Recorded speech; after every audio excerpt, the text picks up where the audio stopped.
بالله العلي العظيم. بسم الله الرحمن الرحيم. الحمد لله رب العالمين.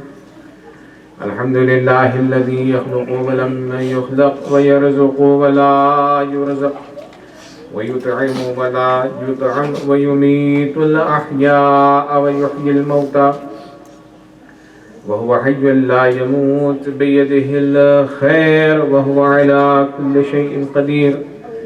نعم المولى ونعم النصير. حسبنا الله ونعم الوكيل. ثم الصلاة والسلام والتحية والإكرام على سيدنا ونبينا وطبيب نفوسنا أبي القاسم المصطفى محمد.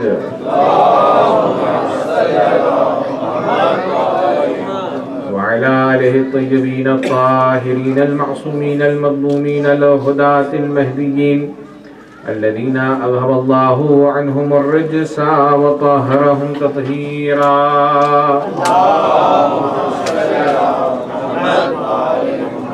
اللعنة الدائمة الباقية على أعدائهم أعداء الله. أما بعد، قال الله تبارك وتعالى في كتابه الأعلى: بسم الله الرحمن الرحيم. محمد رسول الله والذين معه أشداء على الكفار رحماء بينهم تراهم ركعا سجدا يبتغون فضلا من الله ورضوانا سيماهم في وجوههم من أثر السجود. صلوات.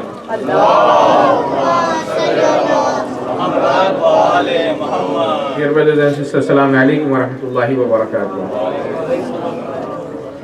Tonight is the night of 8 Muharram al-Haram, and this is our 8th lecture. We are very close to Shab Ashura. Alhamdulillah, for our Urdu lecture, English lecture, we have discussed about secrets of prayers, and this topic has been finished yesterday. And today I would like to continue our discussion with Salatul Layl, Namaz Shab. And this salat is most beloved salat according to the narration of Aimma alayhi wassalatu wassalam for themselves. The first question which comes to our mind, that is there any reference for Namaz Shab in Quran? Yes, there is. In Surah Isra, verse 79, Allah says, وَمِنَ اللَّيْلِ فَتَهَجَّدْ بِهِ نَافِلَةً لَكَ. O Prophet Muhammad sallallahu alayhi wa sallam, at night wake up from your bed and recite Nafile Shab, which is obligatory upon you. Asa an yab'athaka rabbuka maqaman mahmuda. So if you recite Namaz Shab, so Allah subhanahu wa ta'ala may provide you with highly praiseworthy position. Now, Mu'minin, this verse in Quran Majid, it asks Rasulullah sallallahu alayhi wa sallam to recite Namaz Tahajjud. So Salatul Tahajjud, what is the meaning? What is the definition of Salatul Tahajjud? Tahajjud, what does that mean? In Arabic language, Tahajjud means waking up in night for recitation of Quran, recitation of Istighfar, and recitation of any Salat.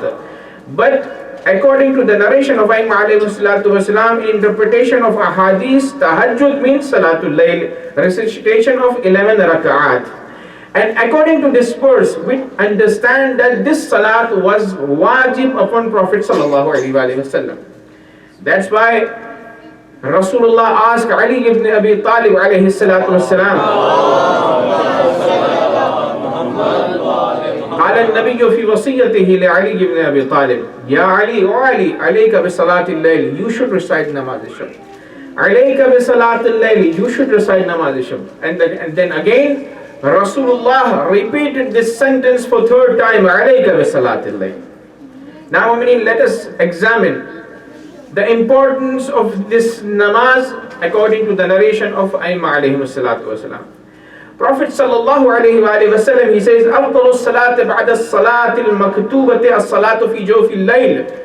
The best salat after salat of 5 times is Salatul Layl.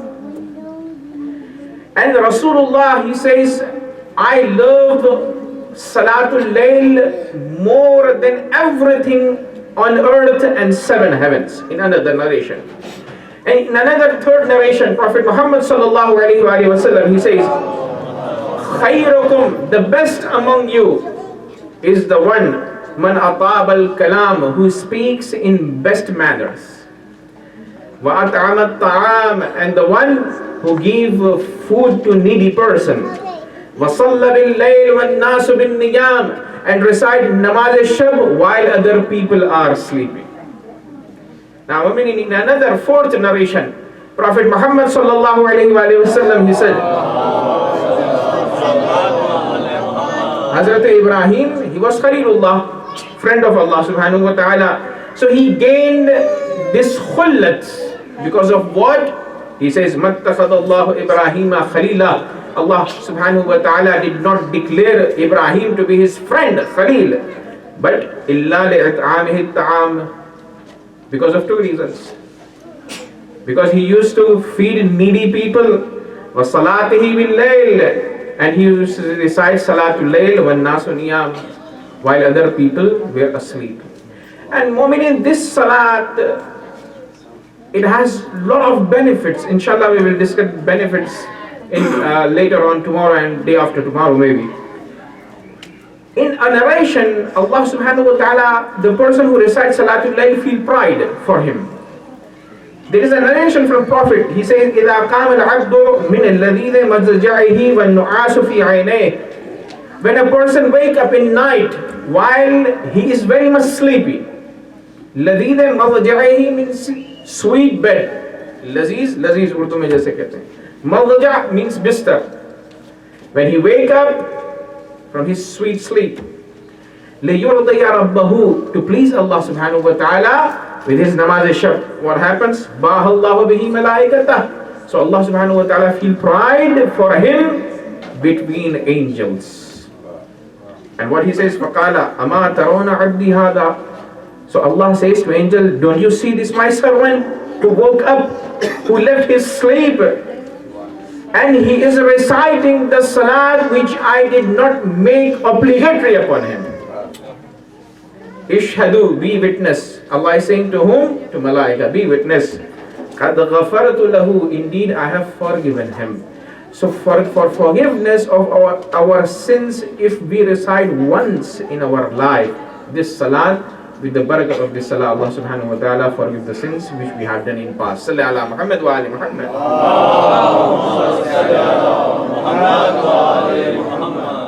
Now, mu'mineen, for every action in the religion of Islam and especially in the Quran, the sawab is mentioned. And for Salatul Layl, it is unlimited sawab. Imam Sadiq alayhi salatu wasalam, he says, "Ma min amalin," there is no good deed, يَعْمَلُهُ الْعَبْدُ إِلَّا وَلَهُ ثَوَابٌ فِي الْقُرْآنِ. For every good deed, there is a sawab mentioned in Quran. إِلَّا صَلَاةَ اللَّيْلِ, except namaz al-shab. فَإِنَّ اللَّهَ لَمْ يُبَيِّنَ ثَوَابَهَا لِعَظِيمِ خَطَرِهِ.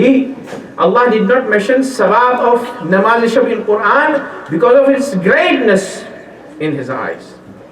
But he said in Quran, تَتَجَافَى جُنُوبُهُمْ عَنِ الْمَضَاجِعِ يَدْعُونَ رَبَّهُمْ خَوْفًا وَطَمَعًا. Their sides give up rest in beds and they wake up to recite namaz al-shab with hope and fear of Allah subhanahu wa ta'ala. So Allah mentions about them and praise them. What happens? وَمِمَّا رَزَقْنَاهُمْ يُنْفِقُونَ. They recite namaz al-shab and they give infaq. In the way of Allah subhanahu wa ta'ala, they spend money. فَلَا تَعْلَمُ نَفْسٌ مَا أُخْفِيَ لَهُمْ مِنْ قُرَّةِ أَعْيُنٍ.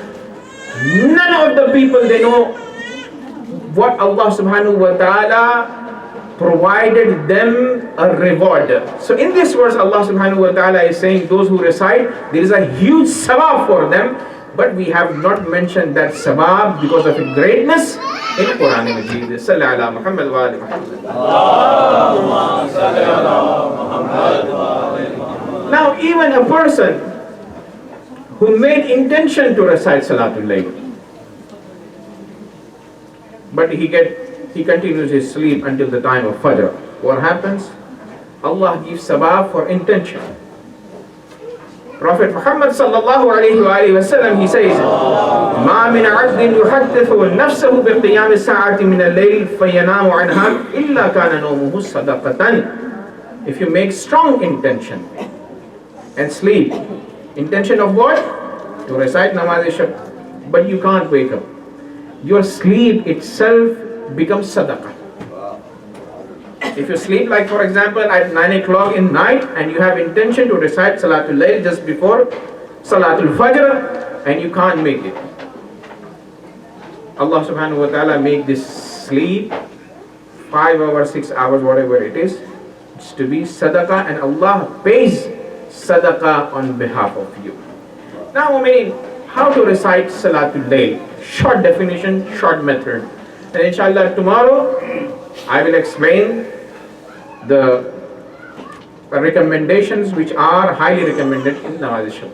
Namaz-e-Shab are 11 rak'at. You recite 8 rak'at in pairs like Fajr. 2 rakat, 2 rakat, 2 rakat, 2 rakat. 4 2 rakats. Any surah can be recited just like Salatul Fajr. And it does not take more than 8 minutes. If you are a good reciter, you recite fast, then you can make it. 8. For beginners, those who do not practice, in first stage it is maybe difficult, but it is practicable because of its reward. And inshallah, there are a lot of benefits, everything what we need in this world and hereafter, it is hidden in Namaz-e-Shab, in Salatul Layl. That's why Aimma alayhi salatu wasalam, they said, if you don't want spirituality, even for your rizq and for your livelihood, you have to recite Salatul Layl, because every barakah is hidden in Salatul Layl. Salli ala Muhammad wa ali Muhammad. So 8 rak'at in pace like Salatul Fajr. When you finish that, you recite 2 rakat namaz, Salatul Shafa, which has no qunut. 9-10 rak'at. Then only 1 rak'ah which has qunuts, tashahhud and salam. These are 11 rakat which can be performed in simple way. At what time? After midnight, it is highly recommended up to dawn prayers. Like for example, if the Fajr prayer is 4 o'clock, if you recite close to 4 o'clock, just before 4 o'clock, that is fadila time. But if you cannot wake up early before then Salatul Fajr, then you can recite before midnight as well. And now, for those for whom it is very difficult, maybe 11 rak'ah for beginners, so they can start with reciting 2 rak'ah, 3 rakat namaz. Salatul Shafa, which are 2 rak'ah from end, and 1 Salatul Watr. And according to narration, if you recite 3 rak'ah, these 3 rak'ah, Allah subhanahu wa ta'ala will reward you for reciting whole Salatul Layl. Salli ala Muhammad wa ali Muhammad.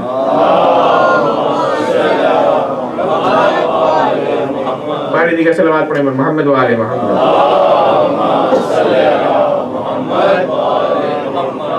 مومن سے گزارش کرتا ہوں کہ تھوڑا آگے تشریف لائیں، اس جگہ کو پر کیجیے گا. صلی علی محمد و آل محمد.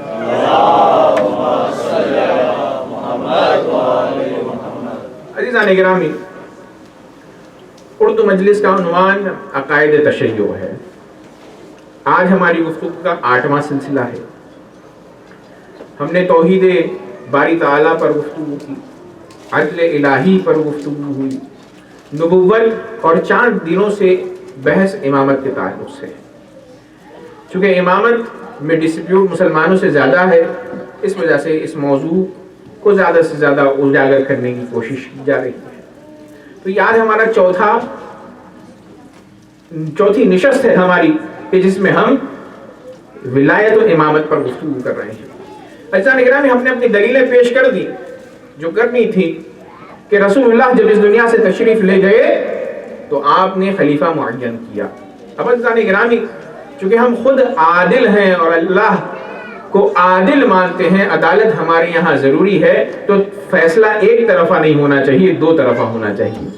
تو ہمیں یہ دیکھنا ضروری ہے کہ جو برادران مسلمان دوسرے فرقوں سے تعلق رکھتے ہیں اور جنہوں نے دوسروں کو ائمہ طاہرین کو چھوڑ کر خلیفہ چنا ہے، ان کے پاس کیا دلائل ہیں، تاکہ ان کی دلائل کو بھی دیکھا جائے اور اور اس کے بعد فیصلہ کیا جائے، ایک نتیجے پر پہنچا جائے۔ تو جب ہم نے پوچھا تو بہت سارے انہوں نے دلال دیے، لیکن ان دلیلوں میں سے ایک اہم دلیل قرآن مجید کی آیت ہے، سورہ فتح کی آیت نمبر 29، 29ویں آیت۔ ہم نے جب پوچھا بتائیے کہ خلفائے راشدین کے لیے آپ کے یہاں ان کی خلافت پر کیا دلیل ہے، تو انہوں نے یہ آیت پیش کی کہ جس میں اللہ تبارک و تعالیٰ فرماتا ہے محمد رسول اللہ، محمد صلی اللہ علیہ وآلہ وسلم تم اللہ کے بھیجے ہوئے رسول ہیں، محمد رسول اللہ، والذین معہ اشداء علی الکفار، اور جو رسول اللہ کے ساتھ ہیں وہ کفار کے اوپر بڑے شدید ہیں، رحماء بینہم، لیکن ایک دوسرے کے ساتھ بہت رحم دل ہیں، تراہم رکعا سجدا، آپ تم انہیں دیکھو گے کہ وہ رکوع اور سجدے کی حالت میں ہیں، یبتغون، اور اللہ تبارک و تعالیٰ سے اس کا فضل چاہتے ہیں اور اس کی مرضی چاہتے ہیں، سیماہم فی وجوہہم من اثر السجود، سجدوں کی وجہ سے ان کے چہرے منور ہیں۔ اب عزیزان گرامی، اس آیت کو برادران اہل سنت نے ہمارے سامنے رکھا اور کہا محمد رسول اللہ، یہ تو بات واضح ہے، محمد اللہ کے رسول ہیں صلی اللہ علیہ وآلہ وسلم۔ والذین معہ، جو لوگ رسول اللہ کے ساتھ ہیں، اس سے مراد خلیفہ اول ہے۔ والذین معہ محمد رسول اللہ، والذین معہ جو رسول کے ساتھ ہیں، اس سے خلیفہ اول مراد ہیں۔ اشداء علی الکفار، وہ کفار پر شدید ہیں، اس سے مراد خلیفہ دوم ہے۔ رحماء بینہم، اپنے درمیان رحم دل ہیں، اس سے خلیفہ سوم مراد ہے۔ سیماہم فی وجوہہم من اثر السجود، ان کے چہرے سجدوں کی وجہ سے منور ہیں، اس سے علی ابن ابی طالب مراد ہے۔ عزیزان گرامی، جب اس ترتیب سے مصداق کو بنایا گیا، کہا یہی ترتیب ہے اور یہی دلالت ہے خلفائے راشدین کی ترتیب خلافت کے اوپر۔ ہم نے یہ کہا، سوال پوچھا کہ نہیں بتلائیے والذین معہ، یعنی وہ کہ جو رسول اللہ کے ساتھ ہیں، اس سے خلیفہ اول کیسے مراد ہیں؟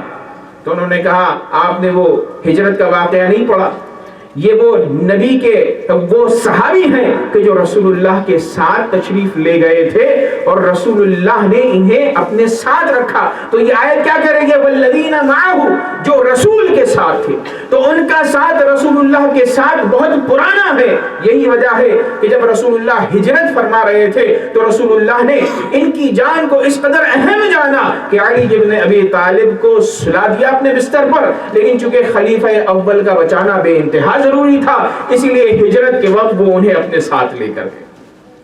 ہم نے ان سے پلٹ کر یہ کہا کہ بھائی اگر دلیل یہی ہے کہ رسول اللہ نے انہیں اپنے ساتھ رکھا ہجرت میں تاکہ خلیفہ کو بچایا جائے، خلیفہ کی جان کو بچایا جائے، تو رسول اللہ کو تو ظاہر سی بات ہے چاروں خلفاء کی جان بچانا چاہیے تھا جو مدینہ مکے میں موجود تھے۔ ایک صلوات پڑھیں مر محمد وآل محمد۔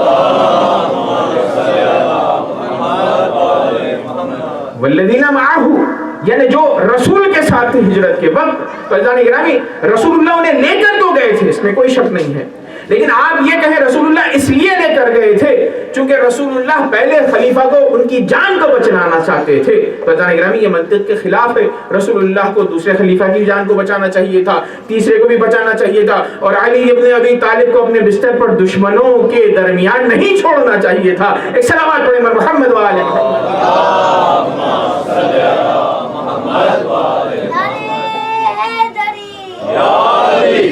تو عزیزان گرامی، رسول اللہ اپنے ساتھ پہلے خلیفہ کو کیوں لے کر گئے؟ اسے اہل سنت بھی کہتے ہیں۔ آج کی مجلس میں آپ کی بہت توجہات کا میں طالب ہوں۔ یہ کہتے ہیں، کہا گیا ہے کہ رسول اللہ جب تشریف لے گئے ہجرت کے لیے تو علی کو سلایا۔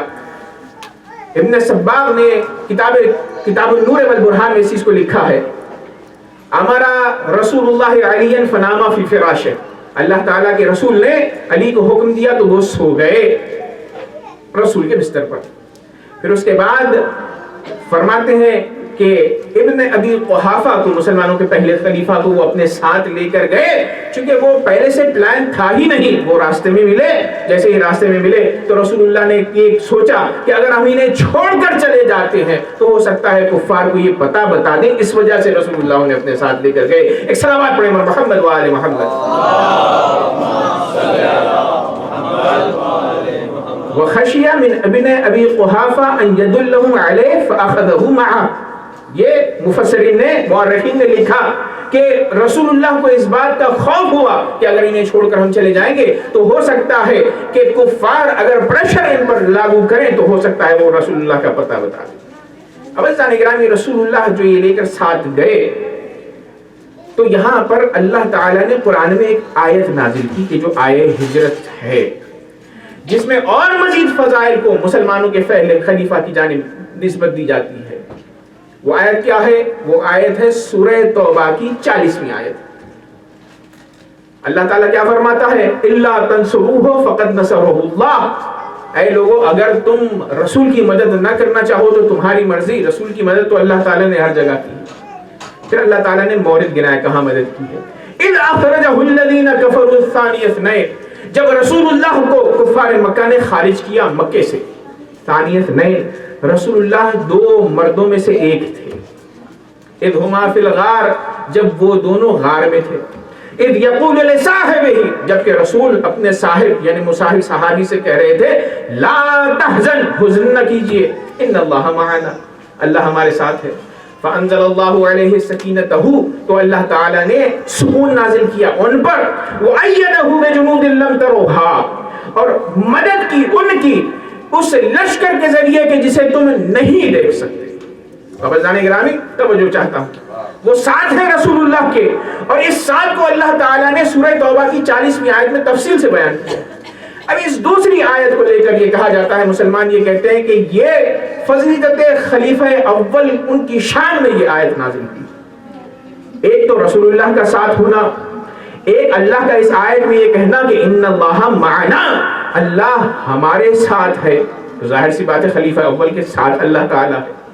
دیکھیے استدلال آپ کی خدمت میں پیش کر رہا ہوں، اس کا جواب عرض کروں گا. فانزل اللہ علیہ سکینتہ اور اللہ تعالیٰ نے کہا ہم نے ان پر سکون کو نازل کیا. تو اس کی تفسیر کی گئی کہ سکون نازل ہوا کس پر؟ خلیفہ اول پر. وَأَيَّدَهُ بِجُنُودٍ لَمْ تَرَوْهَا اور ایسے لشکر سے مدد کی کہ جسے وہ نہیں دیکھتے تھے. عزیزان گرامی سب سے پہلی بات یہ جو کہا گیا کہ اس آیت میں یہ کہا جب وہ دونوں ایک دوسرے کے ساتھ تھے تو رسول اللہ کا ساتھ ہونا معیار برتری نہیں ہے. چونکہ اگر کوئی شخص کسی کے ساتھ سفر میں ہو جائے تو کسی کے ساتھ سفر میں ہو جانا خود مصاحبت شرف کا ذریعہ نہیں بنتی. پھر اس کے بعد جو اللہ تعالیٰ نے کہا ان اللہ معنا رسول اللہ نے کہلوایا، رسول اللہ سے کہلوایا کہ حزن نہ کیجئے اللہ ہمارے ساتھ ہے.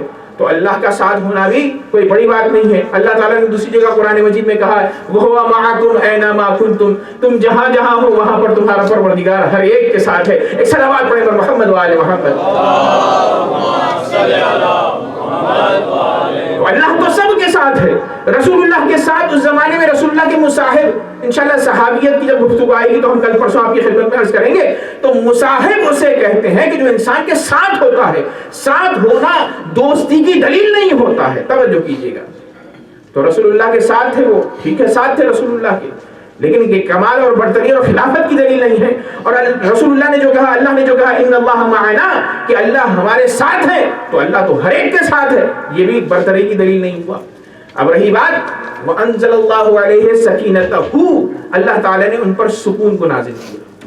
اب یہ ہو کی ضمیر عربی زبان میں جب اشارہ کرنا ہوتا ہے وہ تو ایک مرد کے لیے ہوتا ہے ہو کا اشارہ، اور اگر دو کی طرف اشارہ کرنا ہوتا ہے تو ہوتا ہے ہما. جیسے اسی آیت میں اللہ تعالیٰ نے کہا اذ ہما فی الغار جب وہ دو غار میں تھے، جب وہ دو غار میں تھے. تو اللہ تعالیٰ نے اس آیت میں کیا کہا فانزل اللہ سکینتہ اللہ تعالیٰ نے اپنے سکون کو نازل کیا ان پر. تو اب اس ضمیر کا مرجع وہ جو کہا گیا ہے ان پر جو کہا گیا ہے اس ضمیر کو لوٹایا جاتا ہے خلیفہ اول کی جانب جو مسلمان کرتے ہیں.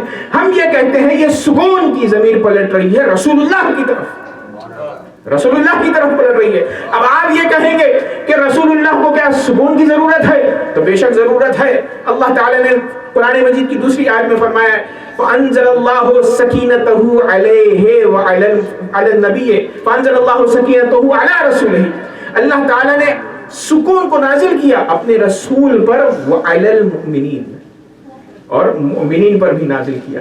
تو عزیزان گرامی اگر اس آیت میں ضمیر ہو پلٹ رہی تھی، اللہ تعالیٰ کو پلٹانا تھا ان کی طرف تو دونوں کی طرف وہ پلٹاتے، لیکن اللہ تعالیٰ نے ہما نہیں کہا، ہو کہا، اور یہ ضمیر پلٹ رہی ہے رسول اللہ کی طرف۔ کیوں؟ اس لیے کہ رسول اللہ کو بھی سکون کی ضرورت ہے، جیسے کہ دوسری آیت میں اللہ تعالیٰ نے فرمایا کہ ہم نے سکون نازل کیا رسول پر اور مومنین پر۔ ایک صلوات پڑھیں محمد و آل محمد۔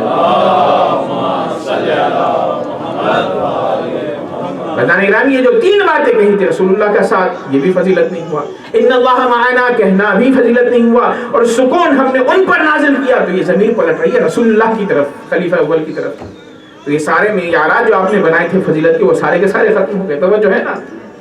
اور یہ آیت بالخصوص فضیلت نہیں بتلاتی ہے، بلکہ ان کے ضعف ایمان کو بیان کرتی ہے، توجہ کا تعلق۔ کیونکہ یہ آیت میں کیا کہا اللہ تعالیٰ نے؟ لا تحزن، اے رسول کہہ دیجئے جو آپ کے ساتھ ہیں، جو غار ثور میں رسول اللہ کے ساتھ ہوتے ہوئے گریہ کر رہے ہیں، انہیں حزن ہوا ہے، حزن نہ کیجئے، ان اللہ معنا، اللہ ہمارے ساتھ ہے۔ عزیزان گرامی حزن کون کرتا ہے؟ قرآن مجید کی دوسری آیت ہے، اللہ تعالیٰ نے فرمایا الا ان اولیاء اللہ لا خوف علیہم ولا ہم یحزنون، یہ بات جان لو، اللہ گواہ رہو اس بات کے کہ جو ولی خدا ہوتا ہے ان پر خوف اور حزن نہیں ہوتا ہے، لا خوف علیہم ولا ہم یحزنون۔ یہ بات کا ثبوت ہے اللہ تعالیٰ کا کہنا کہ اے خلیفہ اول آپ حزن نہ کیجئے، یعنی اس کا مطلب یہ ہے کہ جب آپ حزن کر رہے ہیں تو ولی نہیں ہے، جب ولی نہیں ہے تو خلیفۃ المسلمین کیسے؟ ایک صلوات پڑھیں محمد و آل محمد۔ اللہم صلی علی محمد و آل محمد۔ لا تحزن فرمایا، الا ان اولیاء اللہ لا خوف علیہم ولا ہم یحزنون۔ اب عزیزان گرامی رسول اللہ کسی طریقے سے ان کو لے کر جائیں، ساتھ لے کر جانا فضیلت نہیں ہے، رسول کے بستر پر سونا وہ فضیلت ہے کہ جس کے بعد اللہ تعالیٰ نے آیت نازل کی، کون سی والی؟ وَمِنَ النَّاسِ مَن يَشْرِي نَفْسَهُ ابْتِغَاءَ مَرْضَاتِ اللَّهِ وَاللَّهُ رَءُوفٌ بِالْعِبَادِ۔ لوگوں میں سے کوئی کچھ ایسے ہیں کہ جو اللہ کی مرضی کو خریدنے کے لیے اپنی جان کا معاملہ اللہ سے کرتے ہیں، اور اللہ تعالیٰ ایسے بندوں سے راضی ہے۔ صلوات پڑھیں محمد و آل محمد۔ جان گرامی چاہتے تو جان بچا کر رسول اللہ کے ساتھ علی بھی جا سکتے تھے۔ فضیلت رسول اللہ کے بستر پر سونے میں ہے کہ جہاں پر رسول اللہ کفار مکہ یہ سوچ رہے ہیں کہ رسول اللہ سو رہے ہیں، صبح سے پہلے سارے تلوار نکالیں گے اور ٹوٹ پڑیں گے اور قتل کر دیں گے، تو ساتھ جانا زیادہ فضیلت ہے یا سونا زیادہ فضیلت ہے؟ اور اسی فضیلت کو اللہ تبارک و تعالیٰ نے بیان کیا۔ جبرائیل و میکائیل جب رسول اللہ ہجرت پر چلے گئے اور علی ابن ابی طالب سو رہے ہیں، ایسے انداز سے سو رہے ہیں کہ چادر کو اپنے چہرے پر اوڑا ہوا ہے پوری طریقے سے۔ اب عزیزان گرامی ایسا اوڑے ہوئے ہیں کہ کفار مکہ باہر سے علی کو دیکھ رہے ہیں، رسول کو گویا دیکھ رہے ہیں کہ وہ سو رہے ہیں۔ تو عزیزان گرامی سونے میں جب علی ابن ابی طالب رسول جیسا لگے تو پھر وہ بیداری میں رسول جیسا کیوں نہ ہوگا؟ ایک صلوات پڑھیں پر محمد و آل محمد۔ اللہم صلی علی محمد و آل محمد۔ تو عزیزان گرامی جب سو رہے تھے تو اللہ تعالیٰ نے اس وقت جبرائیل و میکائیل سے کہا کہ دیکھو یہ دو بھائیوں کو، کل میں نے عرض کیا تھا انما المؤمنون اخوہ، مومنین ایک دوسرے کے بھائی ہیں، تو رسول اللہ نے مکے میں علی کو اپنا بھائی بنایا۔ تو اللہ تعالیٰ نے جبرائیل سے اور میکائیل سے جو دو فرشتے ہیں، فرشتوں سے کہا میں نے تمہارے درمیان بھائی چارگی کو قرار دیا ہے، تم میں سے ایک کی عمر دوسرے کی عمر سے زیادہ ہے، کون ہے کہ جو اپنی عمر کو دوسرے بھائی کے اوپر قربان کرے؟ جبرائیل نے کہا میں بھی عمر اپنی تقسیم نہیں کروں گا، اپنے بھائی سے شیئر نہیں کروں گا۔ میکائیل نے بھی کہا، تو کہا جاؤ علی ابن ابی طالب کی محافظت کرو۔ عزیزان گرامی اس کا مطلب یہ ہے کہ علی ابن ابی طالب اپنی جان اپنی عمر کو رسول اللہ پر قربان کر رہا ہے، تو علی وہ ہے کہ جو افضل جبرائیل اور میکائیل ہے۔ صحابہ سے کیا علی ابن ابی کا تعلق؟ ایک صلوات پڑھیں محمد و آل محمد۔ اللہم صلی علی محمد و آل محمد۔ اب بات اس رخ سے ہم آگے بڑھاتے ہیں۔ انہوں نے کہا والذین معہ، جو لوگ رسول کے ساتھ، توجہ کا طالب ہوں، رسول اللہ کے ساتھ خلیفہ اول کا زیادہ زمانہ نہیں گزرا ہے جتنا زمانہ علی ابن ابی طالب کا گزرا ہے۔ چونکہ سارے مفسرین نے لکھا ہے بعث النبی یوم الاثنین وآمن علی یوم الثلاث، رسول اللہ اتوار کو سنڈے کو مبعوث برسالت ہوئے اور علی منڈے کو ان پر ایمان لے آئے۔ ایک روایت میں ہے بعث النبی یوم الاثنین وصلی علی معه یوم الثلاث، رسول اللہ اتوار کو مبعوث برسالت ہوئے، علی پیر کو ان پر ایمان لائے اور پیر کو ہی نماز پڑھی۔ یعنی سب سے پہلا مومن، پہلا نماز پڑھنے والا رسول کے پیچھے علی ابن ابی طالب ہے۔ تو ہم یہی کہتے ہیں کہ جو سب سے پہلے مومن ہو اسی سے ایمان لیجئے، جو سب سے پہلے رسول کے پیچھے نماز پڑھنے والا ہے اس جیسی نماز پڑھیے۔ ایک صلوات پڑھیں محمد و آل محمد، اللہم صلی علی محمد و آل محمد، باری دیگر صلوات پڑھیں محمد و آل محمد۔ لیکن جب بات آتی ہے علی ابن ابی طالب کے سب سے پہلے ایمان کی تو یہاں پر رخ نہ ڈالا جاتا ہے۔ کہا جاتا ہے وہ ایمان لے کر تو آئے لیکن وہ بچوں میں ایمان لے کر آئے۔ اور رسول اللہ مبعوث برسالت جب ہوئے ہیں تو مولا علی ایک تو معصوم تو تھے، پیدائشی معصوم ہے، لیکن آپ کی عمر کیا تھی؟ 10 سال تھی۔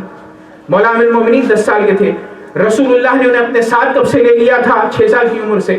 تو عزیزان گرامی، علی ابن ابی طالب میں دنیا کے اعتبار سے دیکھا جائے تو دوہری معصومیت تھی، یعنی ایک ذاتی معصوم ہونا اور 15 سال سے پہلے ویسے ہی ہر بچے کو معصوم کہا جاتا ہے۔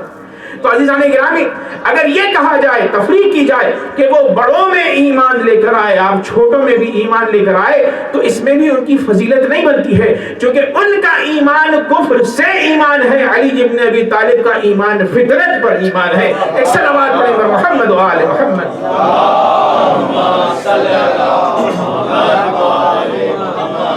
ایمان علی ابن ابی طالب فطرت پر ہے، چونکہ کبھی بدھ کے سامنے علی ابن ابی طالب نے سجدہ نہیں کیا۔ اور عزیزان اکرام، ہمارے سامنے یہ بات کہی جاتی ہے، اگر کسی بچے کے بات سمجھ میں آ گئی، اگر کسی مجمع میں کسی چیز کو ڈکلیئر کیا جائے اور کہا جائے آپ سمجھ گئے، اور اگر بچہ 10 سال کا یہ کہہ دے کہ میں نے سمجھ لیا ہے، اور کوئی بوڑھا شیخ یہ کہے میری سمجھ میں نہیں آیا، تو اس پر شرف اور فضیلت نہیں ہوتی۔ ہم اس سے یہ کہتے ہیں کہ بچے نے اس بات کو حضور سمجھ لی اور آپ سمجھنے میں تاخیر کر رہے ہیں۔ ایک صلوات پڑھیں محمد و آل محمد، اللہم صلی علی محمد و آل محمد۔ عزیزان گرامی، رسول اللہ کے ساتھ رسول کا سب سے زیادہ علی ابن ابی طالب کا تھا۔ تو محمد رسول اللہ، آیت کی طرف میں آ رہا ہوں پھر سے، محمد اللہ کے رسول ہیں، والذین معہ، جو رسول کے ساتھ ہیں، تو اس کے مصداق بھی علی ابن ابی طالب ہوئے، چونکہ زیادہ سے زیادہ زندگی رسول کے ساتھ علی نے گزاری۔ پھر اس کے بعد کہا اشداء علی الکفار، اس سے مراد خلیفہ دوم ہے، جو کفار پر شدید ہے۔ خدا کی قسم انہی کتابیں پڑھیے گا کہاں سے وہ کفار پر شدید تھے۔ روایت میں ملتا ہے جنگ احد سے وہ بھاگے، جنگ حنین سے وہ بھاگے، جنگ خیبر سے وہ بھاگے۔ تو اشداء علی الکفار کہاں سے ہوئے؟ اور جب رسول اللہ پوچھتے تھے خیبر میں کیوں بھاگ کر آ رہے ہیں، خلیفہ اول بھی گئے تھے، دوم بھی گئے تھے، جب بھاگ کر آتے تھے تو رسول اللہ ناراض ہوئے، سبب پوچھا بھاگ کر کیوں آ جاتے ہیں؟ تو انہوں نے کہا لشکر بھاگ کر آ جاتا ہے تو ہم کیا کریں وہاں تنہا کھڑے ہو کر۔ لشکر سے پوچھا تو وہ یہ کہتے تھے سردار جب بھاگ کر آ جائے علم بردار تو ہم وہاں کیا کریں؟ ایک صلوات پڑھیں محمد و آل محمد، اللہم صلی علی محمد و آل محمد۔ تو جو شخص میدان جنگ چھوڑ کر چلا جائے وہ کفار پر کیسے شدید ہو سکتا ہے؟ توجہ کا طالب۔ اور علی بن ابی طالب اس پر بالکل موزون مصداق ہیں، اس کے کیوں؟ اس لیے کہ ہر جنگ میں علی نے ایک فضیلت کو اپنے آپ سے مخصوص کیا۔ جنگ بدر میں 70 لوگ کفار مارے گئے، 36 علی بن ابی طالب کے ہاتھوں قتل ہوئے، ٹھیک ہے، پہلی جنگ۔ جنگ احد میں یہی کہ جنہیں اشداء علی الکفار کہا جا رہا ہے، بخاری نے نقل کیا، انہی کی کتابوں نے لکھا کہ وہ کہتے ہیں کہ ہم پر ایسا خوف طاری ہوا، ہم ایسے بھاگ رہے تھے پہاڑی پر جیسے بکریاں دوڑتی ہیں پہاڑی۔ تو انسان اشداء علی الکفار کیسے ہوا؟ اور احد میں علی بن ابی طالب نے، ہمارے استاد جی فرمایا کرتے تھے، دونوں ہاتھوں سے تلوار چلا رہے تھے، اور عالم یہ تھا کہ تلوار ٹوٹی تو اللہ تعالیٰ نے ذوالفقار اتاری اور فرمایا لا فتح الا علی لا سیف الا ذوالفقار۔ ایک صلوات پڑھیں محمد و آل محمد، اللہم صلی علی محمد و آل محمد، یا حیدری یا علی اور اسی طریقے سے دوسری جنگیں دیکھ لیں آپ، جنگ خیبر، پہلے خلیفہ کو علم دیا، دوسرے خلیفہ کو علم دیا، وہ بھاگ کے آتے گئے، رسول اللہ ناراض ہوئے اور فرمایا لأعطین الرایۃ غدا، بے شک دو تاکیدیں ہیں، لأعطین لام تاکید کے لیے ہے، نون مشددہ بھی تاکید کے لیے ہے، لأعطین الرایۃ غدا، کل میں علم دوں گا رجلا جو مرد ہوگا، یعنی شجاع میدان ہوگا، کفار پر شدید ہوگا، مطلب یہ ہے رجلا کرارا جو بڑھ کر حملہ کرے گا، غیر فرار، اس کی ذاتی صفت یہ ہے کہ وہ میدان سے کبھی بھاگتا نہیں ہے، اور اس کے بارے میں اللہ تعالیٰ نے کہا اللہ ایسے لوگوں کے جہاد کو قبول کرتا ہے کہ جب وہ جنگ کے لیے میدان میں وارد ہوتے ہیں تو سیسا پلائی دیوار کی طرح زمین میں اپنے پیروں کو گڑا لیتے ہیں۔ ایک صلوات پڑھیں بر محمد و آل محمد۔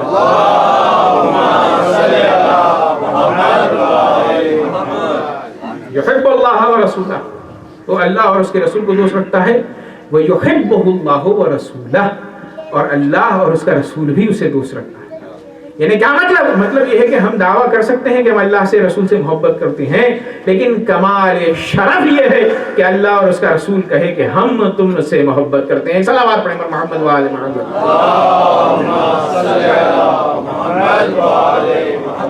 اور جب جنگ خندق کی بات آئی تو اس میں بھی علی ابن ابی طالب اس آیت کے مصداق ہے۔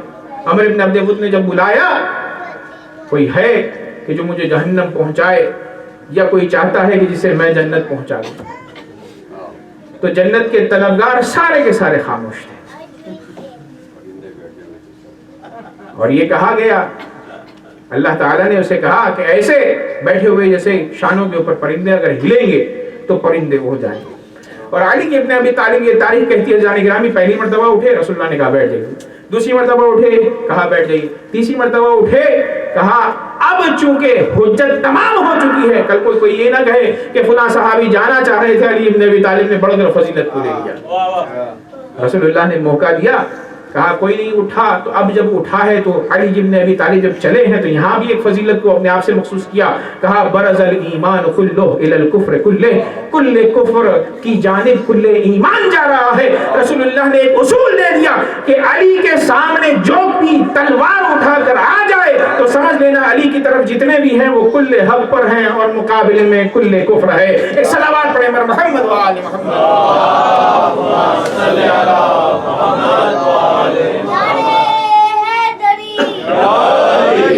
اور عزیزان گرامی، ایک جنگ میں کہ جس میں نہیں گئے علی، کون سی تھی؟ جنگ تبوک، اس میں بھی اپنے آپ سے فضیلت کو مخصوص کیا۔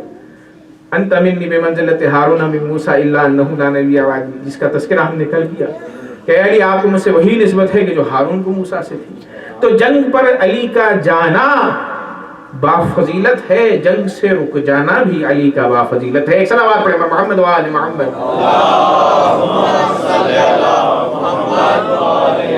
الذین معہ محمد رسول اللہ، آیت کی طرف پھر لا رہا ہوں، محمد اللہ کے رسول ہے۔ الذین معہ، معیت رسول اللہ کے ساتھ علی کی سب سے زیادہ ہے۔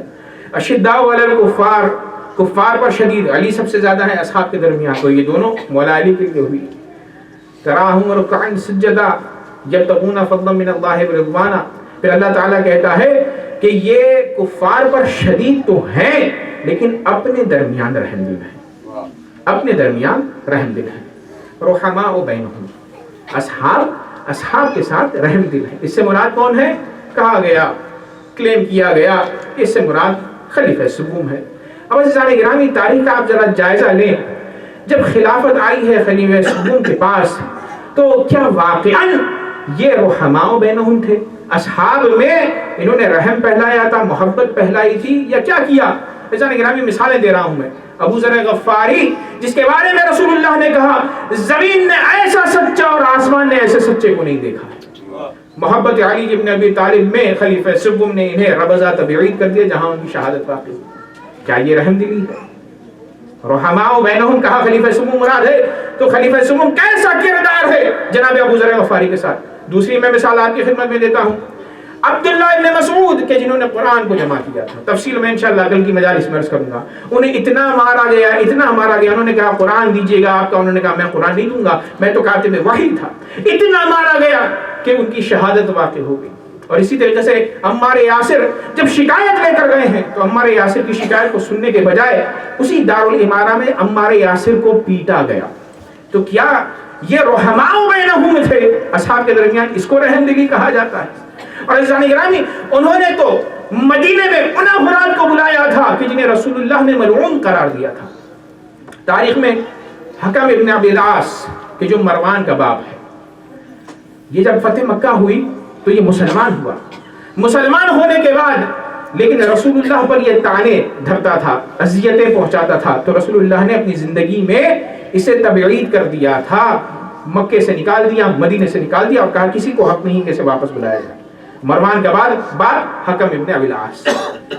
روایتوں میں ملتا ہے رسول اللہ کی جب وفات ہوئی تو خلیفہ سوم کے یہ چچا ہو گئے تھے رشتے. تو خلیفہ سوم نے سفارش کی خلیفہ اول سے کہ میرے چچا کو واپس بلائیے. تو انہوں نے کہا رسول اللہ نے ملعون کہا ہے، اسے نکال دیا ہے. انہوں نے اجازت نہیں دی. خلیفہ دوم سے بھی سفارش کی خلیفہ سوم نے، تو انہوں نے کہا ہم نہیں بلا سکتے ہیں، رسول اللہ نے ملعون کہا ہے، کیسے بلائیں. عزیزان گرامی جیسے ہی خلیفہ دوم اس دنیا سے گئے اور خلافت خلیفہ سوم کو پہنچی تو سب سے پہلا کام انہوں نے یہ کیا کہ جسے رسول اللہ نے رسول کی سیرت میں جسے ملعون قرار دیا گیا تھا، شجر ملعونہ جسے کہا گیا تھا، انہیں فوراً مدینے بلایا اور مروان کو ساری چیزیں سپرد کی. فرزان گرامی رحماء بینہم، رحم دل تو وہ بنی امیہ پر تھے. حکم ابن ابی العاص، ابو جہل، مروان جیسوں کو بیت المال خوب لٹایا گیا اور تاریخ میں یہی وجہ ہے کہ ان کے اسراف کی وجہ سے لوگوں نے مل کر انہیں قتل کیا، جس کا سارے کی ساری ذمہ داری مولا امیر المومنین پر تاریخ میں بعد میں ڈال دی گئی کہ جس کی وجہ سے جنگ جمل رونما ہوئی. فجانے گرامی رحماء بینہم کیسے ہوئے؟ وہ جو اصحاب کے درمیان عدالت برقرار نہیں کرتے تھے. رحماء بینہم میرا مولا علی بن ابی طالب ہے. رحمت کی گواہی دوں آپ کی خدمت میں. جنگ جمل کتنے مہینے ہوئی تھی؟ 18 مہینے. جب پانی بند کیا گیا علی پر تو علی ابن ابی طالب نے لشکر بھیجا. لشکر فرات کے اوپر شط فرات پر جب قبضہ ہوا تو مولا کے چاہنے والوں نے کہا پانی معاویہ پر بند کر دی جیسے اس نے بند کیا تھا. تو میرے مولا کی یہ ہے رحم دلی. کہا یہ نعمت آب اللہ تبارک و تعالیٰ کی ہے. جب جانور پی رہا ہے تو ہم انسان سے نہیں روک سکتے. اسے رحماء بینہم کہا جاتا ہے. چاہتے علی تو ٹیٹ فار ٹیٹ جسے کہا جاتا ہے. جنگ کے میدان میں تو ظاہر سی بات ہے دھوکہ دینا بھی جائز ہے، جنگ کے میدان میں جھوٹ بولنا بھی جائز ہے. جنگ کا ایک باب ہے فقہی باب. ظالم نے جیسا کیا اس کا آپ نعم البدل جواب دیجئے اسی طریقے سے. لیکن کہا میں یہ کام نہیں کر سکتا، علی کی عدالت کے خلاف ہے. اگر میں یہ کام کروں گا تو کل کو آنے والے کہیں گے کہ علی اور معاویہ میں فرق کیا رہ گیا. ایک صلوات پڑھیں پر محمد و آل محمد.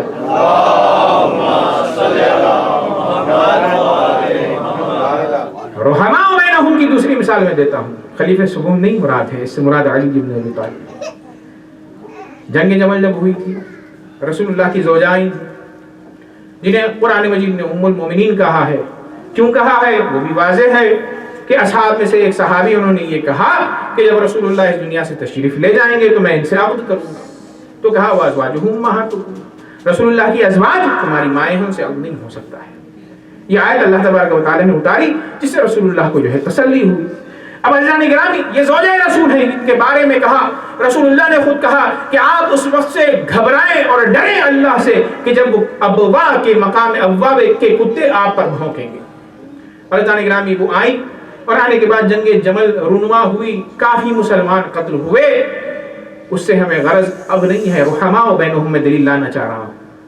جب معاملہ ختم ہوا تو محمد ابن ابی بکر کو جو بھائی تھے رسول اللہ کی زوجہ کے، مولا علی نے بلایا رحم دل رحماء بینہم. کہا رسول اللہ کی زوجہ ہیں، رسول سے نسبت ہے، ہم شیعہ ہم اور ہمارے شیعہ نسبت والی چیزوں کو بہت زیادہ مانتے ہیں. صلوات پڑھیں پر محمد و آل محمد. جو چیز نسبت دی جاتی ہے، علم ہو ذریع ہو تقدس کیوں ہے؟ چونکہ نسبت ہے.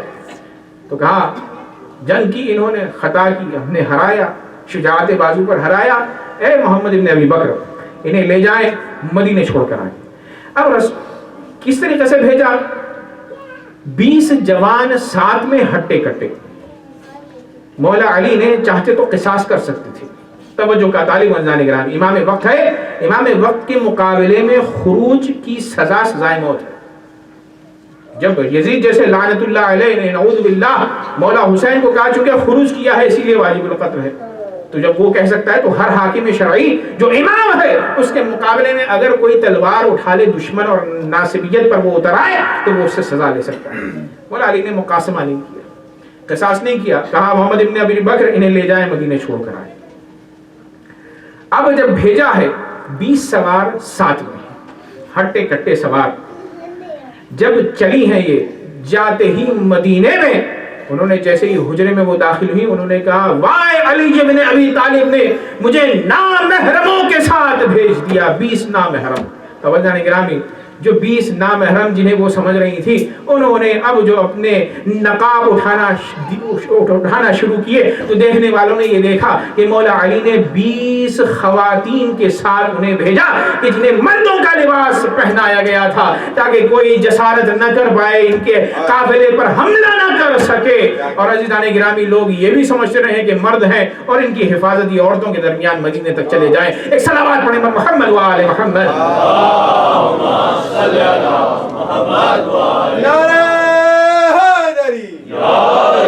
تو رحماء بینہم، رحم دل امت کے درمیان کون ہے؟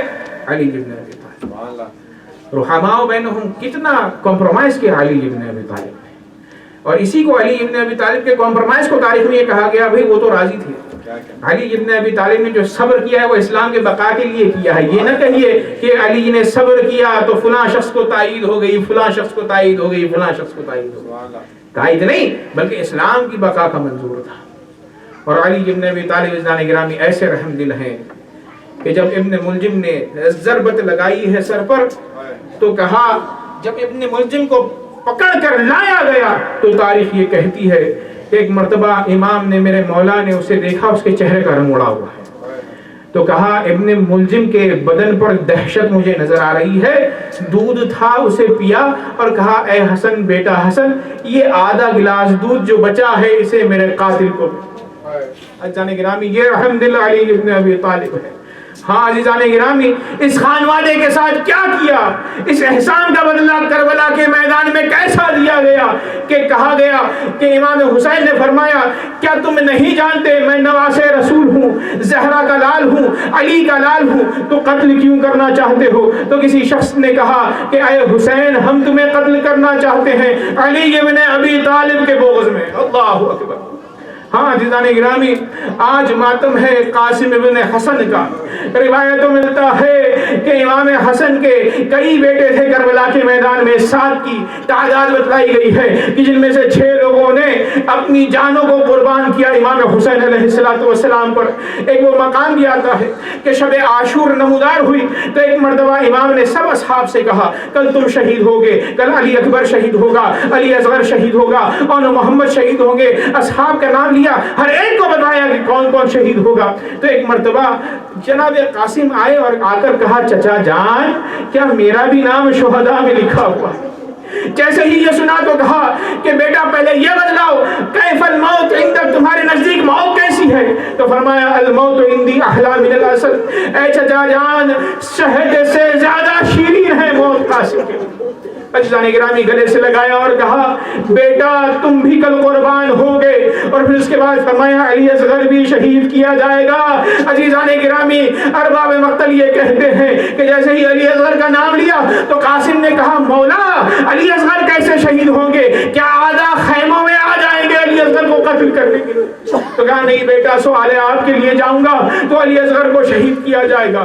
عزیزان گرامی رات میں مادر قاسم نے وصیت کی کہ بیٹا یاد رکھو کل اون محمد سے پہلے شہادت پیش کرنی ہے، کل علی اکبر سے پہلے شہادت پیش کرنی ہے، کل علی اصغر سے پہلے شہادت پیش کرنی ہے۔